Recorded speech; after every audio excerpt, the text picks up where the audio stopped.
ರಾಶಿ ಮೀನರಾಶಿ ರಾಶ್ಯಾಧಿಪತಿಯಾಗಿರ್ತಕ್ಕಂಥ ಗುರು ಮೀನರಾಶಿಯವರಿಗೆ ಈ ವರ್ಷದಲ್ಲಿ ಈ ಒಂದು ವಿಶ್ವಾವಸುನಾಮ ಸಂವತ್ಸರದ 2025ರ ಫಲಾಫಲ ನೋಡೋಕೆ ಹೋದಾಗ ಪೂರ್ವಭಾದ್ರ ನಕ್ಷತ್ರ, ಉತ್ತರಾಭಾದ್ರ ನಕ್ಷತ್ರ, ರೇವತಿ ನಕ್ಷತ್ರದವರು ಮೀನರಾಶಿಯವರ ಮೀನರಾಶಿಗೆ ಒಳಪಡ್ತಕ್ಕಂಥವರಾಗಿರ್ತಾರೆ.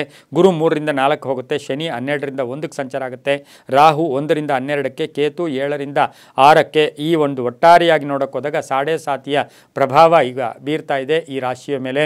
ಆದರೆ ವಾರ್ಷಿಕ ಫಲಾಫಲಗಳು ನೋಡೋಕೆ ಹೋದಾಗ ಆದಾಯದಲ್ಲಿ ಏರಿಕೆ ಆಗುತ್ತೆ, ಆರ್ಥಿಕವಾಗಿ ಚೆನ್ನಾಗಿರುತ್ತೆ, ಸಣ್ಣ ಪುಟ್ಟ ಖರ್ಚುಗಳು ಕೂಡ ಆಗ್ತಕ್ಕಂಥದ್ದು, ಕುಟುಂಬದಲ್ಲಿ ಸಂತಸ ಇರತಕ್ಕಂಥದ್ದು, ಉದ್ಯೋಗದಲ್ಲಿ ಆಕಸ್ಮಿಕ ಪ್ರಗತಿ ಕಾಣ್ತಕ್ಕಂಥದ್ದು, ಶುಭ ಕಾರ್ಯಗಳನ್ನು ನೆರವೇರಿಸ್ತೀರಾ.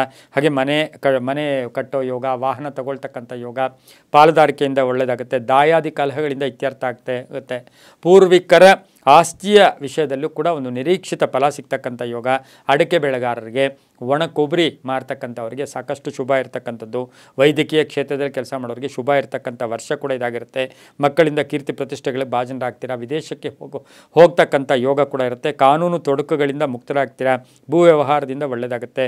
ಹಾಗೆ ಸಾಲ ಮಂಜೂರಿ ಆಗುತ್ತೆ, ಯೋಜನೆಗಳಿಗೆ ಮನ್ನಣೆ ಸಿಗುತ್ತೆ. ಸಾಫ್ಟ್ವೇರ್ ಇಂಜಿನಿಯರ್ಸ್ಗೆ ಬಹಳಷ್ಟು ಶುಭ ಆಗ್ತಕ್ಕಂಥ ವರ್ಷ ಸಹ ಮೀನರಾಶಿಯವರಿಗಾಗಿರುತ್ತೆ. ಮಹಿಳೆಯರಿಗೆ ಶುಭ ಆಗ್ತಕ್ಕಂಥ ವರ್ಷ ಕೂಡ ಇದಾಗಿರುತ್ತೆ. ಈ ವರ್ಷದಲ್ಲಿ ತಮ್ಮ ಅದೃಷ್ಟ ಸಂಖ್ಯೆಗಳು 5 ಮತ್ತು 3 ಆಗಿರುತ್ತೆ. ಹಳದಿ ಮತ್ತು ಗೋಧಿಯ ಬಣ್ಣವನ್ನು ಹೆಚ್ಚಾಗಿ ಉಪಯೋಗಿಸ್ಕೊಳ್ಳಿ. ಈ ವರ್ಷದಲ್ಲಿ ಸಾಧ್ಯವಾದಷ್ಟು ದುರ್ಗಾದೇವಿಯ ದೇವಸ್ಥಾನದಲ್ಲಿ ಕುಂಬಳಕಾಯಿ ದೀಪವನ್ನು ಹಚ್ಕೊಂಡು ಬನ್ನಿ. ಅದು ಮಂಗಳವಾರ 3 ಮಂಗಳವಾರ ಹಚ್ಚಿ ತುಂಬಾ ಒಳ್ಳೆಯದಾಗ್ತಕ್ಕಂಥ ವರ್ಷ ಕೂಡ ಇದಾಗಿರುತ್ತೆ. ಸ್ವಲ್ಪ ಸ್ವರ್ಣಾಕರ್ಷಣ ಭೈರವ ಮಂತ್ರವನ್ನು ಹೇಳ್ಕೊಂಡಿದ್ದೆ ಆದರೆ ತುಂಬಾ ಒಳ್ಳೆಯದಾಗುತ್ತೆ.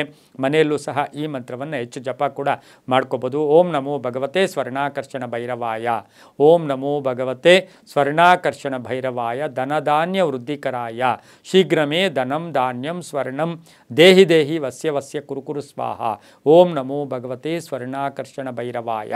ಈ ಮಂತ್ರವನ್ನು ಈ ಒಂದು ಮೀನರಾಶಿಯವರು ಹೇಳ್ಕೊಂಡಿದ್ದಾದರೆ ಅದು ತುಂಬಾ ಒಳ್ಳೆಯದಾಗುತ್ತೆ. ತಮ್ಮ ಅದೃಷ್ಟ ಸಂಖ್ಯೆಗಳು 5 ಮತ್ತು 3 ಆಗಿರುತ್ತೆ. ಹಳದಿ ಮತ್ತು ಗುಲಾಬಿ ಬಣ್ಣವನ್ನು ಉಪಯೋಗಿಸ್ಕೊಳ್ಳಿ. ತಮ್ಮ ಈ ಒಂದು ವರ್ಷದಲ್ಲಿ ಆದಾಯ 6 ಆಗಿರುತ್ತೆ, ಖರ್ಚು ನೋಡೋಕ್ಕೆ ಹೋದಾಗ 4 ಆಗಿರುತ್ತೆ. ಅಂದರೆ ಆದಾಯನೇ ಜಾಸ್ತಿ ಇರ್ತಕ್ಕಂಥ ವರ್ಷ ಸಹ ಮೀನರಾಶಿಯವ್ರಿಗಾಗಿರುತ್ತೆ. 7.5 ಇದ್ದರೂ ಕೂಡ ತುಂಬಾ ಒಳ್ಳೆಯದಾಗ್ತಕ್ಕಂಥ ವರ್ಷ ಸಹ ಮೀನರಾಶಿಯವ್ರಿಗಾಗಿರುತ್ತೆ. ತುಂಬಾ ಒಳ್ಳೆಯದಾಗುತ್ತೆ.